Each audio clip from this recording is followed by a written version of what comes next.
안녕하세요. 우리들은 지금 계속 노아의 행적에 대해서 지금 살펴보고 있습니다. 우리가 많이 아는 것은 노아는 의인이었다. 또 방주를 만들었고 홍수가 생겼으며 그 방주를 통해서 그의 가족이 구원을 받았다. 크게 우리가 기억을 한다면 이렇게 생각할 수가 있는데요. 노아의 행적을 잘 유심히 살펴보게 되면 예수님의 행적과 이 땅에서 예수님이 하실 일과 또 하나님 우편에서 지금 하시고 있는 일, 앞으로 있을 그런 소망적인 일에 대해서 예수님을 볼 수 있다라고 저는 생각을 합니다. 지난 시간에 제가 말씀드렸듯이 노아는 당대의 의로운 자라. 이 홍수를 통과해서 의롭게 됐다는 게 아니고 노아는 그 이전부터 의로운 자였습니다. 예수님께서 죄가 없으신 하나님이셨던 것을 말씀을 하고 있죠. 오늘은 예수님에 대해서 조금은 더 깊이 생각할 시간을 갖게 되었는데요. 노아의 홍수는 율법에 갇힌 자였다라고 제가 일전에 얘기를 했고요. 방주는 예수님을 예표하는 것이다 라고 얘기를 했습니다.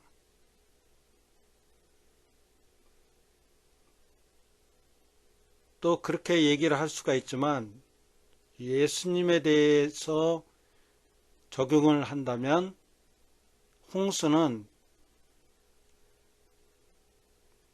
율법인데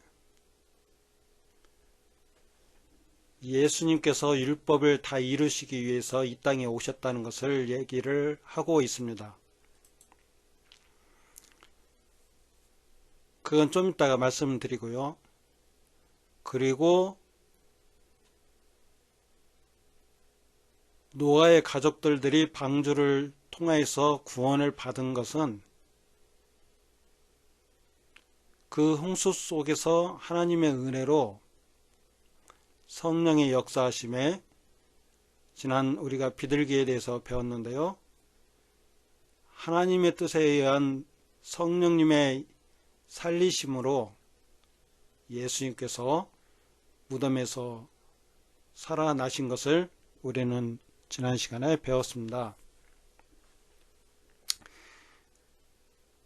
오늘 베드로전서 2장 24절 25절 말씀은 24절에 친히 나무에 달려 그 몸으로 우리 죄를 담당하셨으니 이는 우리로 죄에 대하여 죽고 의에 대하여 살게 하려 하심이라. 그가 채찍에 맞음으로 너희는 나음을 얻었나니. 25절 너희가 전에는 양과 같이 길을 잃었더니 이제는 너희 영혼의 목자와 감독 되신 이에게 돌아왔느니라. 오늘은 다른 말씀은 안 보고 베드로전서 이 두 절만 보도록 하겠습니다. 예수님께서 이 땅에 오셔갖고 우리 죄를 담당하셨으니 24절에 예수님께서 이 땅에 오신 것은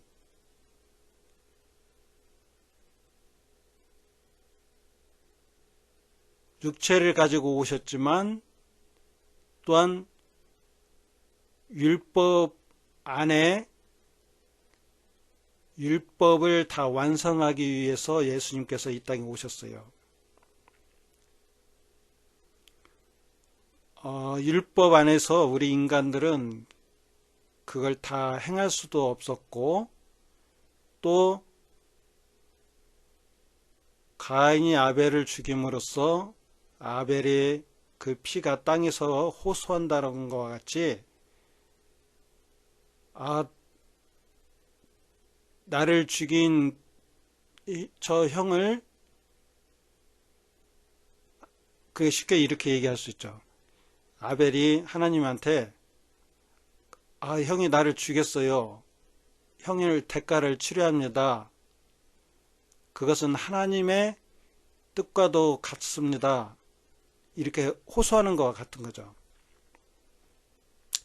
그러니까 우리 인간들은 하나님께서 율법 안에 갇혀 놓고, 가인에게 네가 그런 것들을 했고 너는 죄인이야, 그것을 네가 담당을 해야 하는데, 이렇게 얘기를 하고 계시는 것 같은 거죠. 근데 거기서 우리는 나올 수가 없다는 거죠. 우리들은 죄인이고 한 사람도 의로운 자가 되지 못하고, 하나님이 원하시는 그런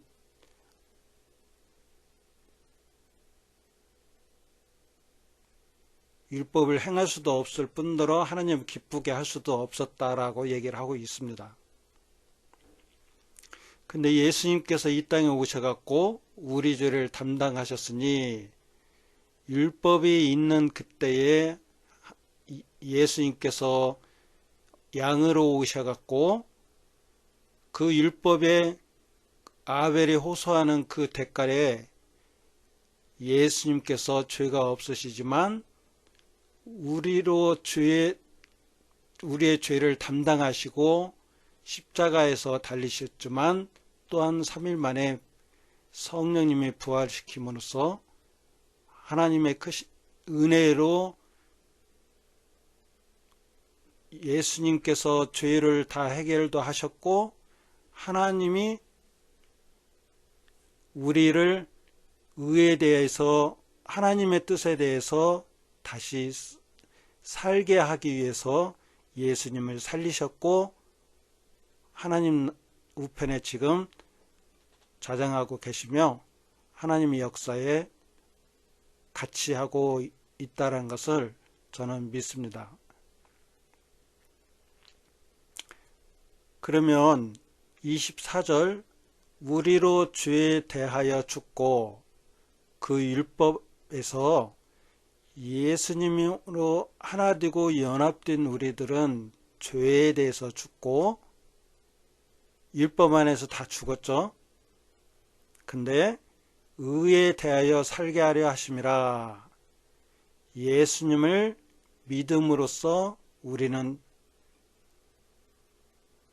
살았다라고 얘기를 말씀하고 있습니다.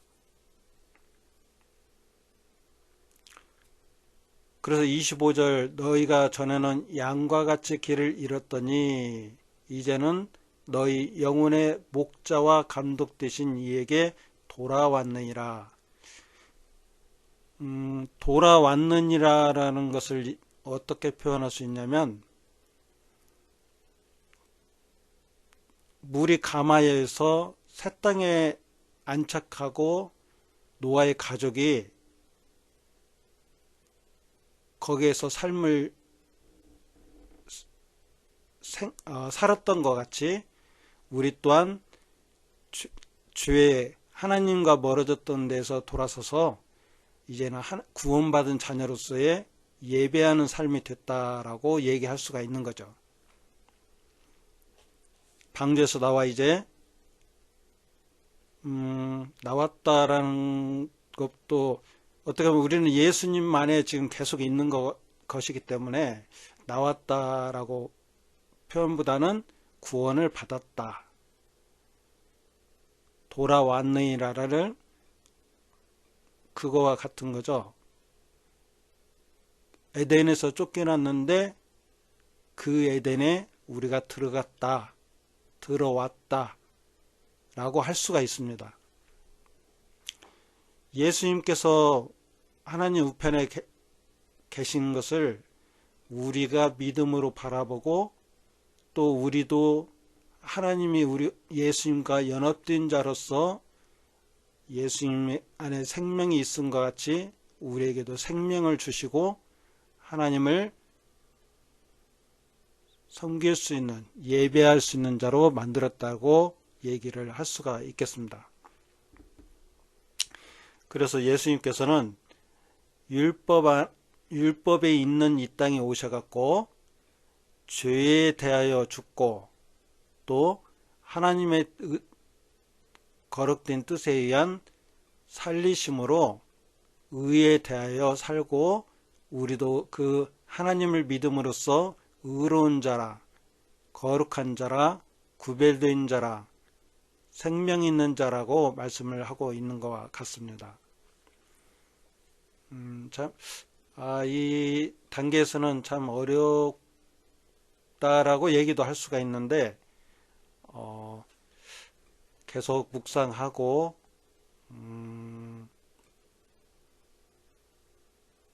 어떤 지각을 주시는 분은 하나님이시니까 하나님의 말씀에 우리의 생각들을 지각을 주셔서 넓히시고 깊게 하시고 높게 하시고 하는 은혜가 있어야 하는 것을 고백드립니다.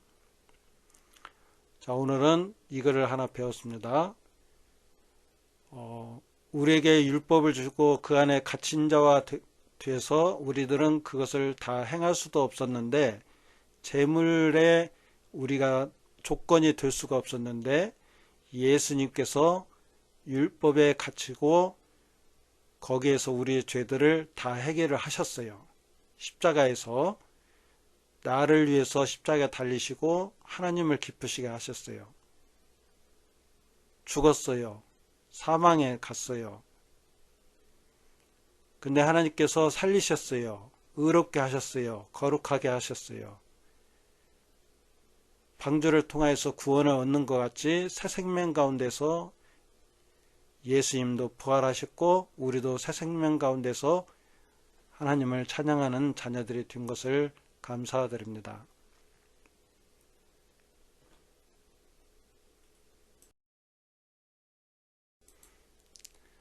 좋아요, 구독, 알림 설정에 영상을 제작하는 저에게 큰 힘이 됩니다.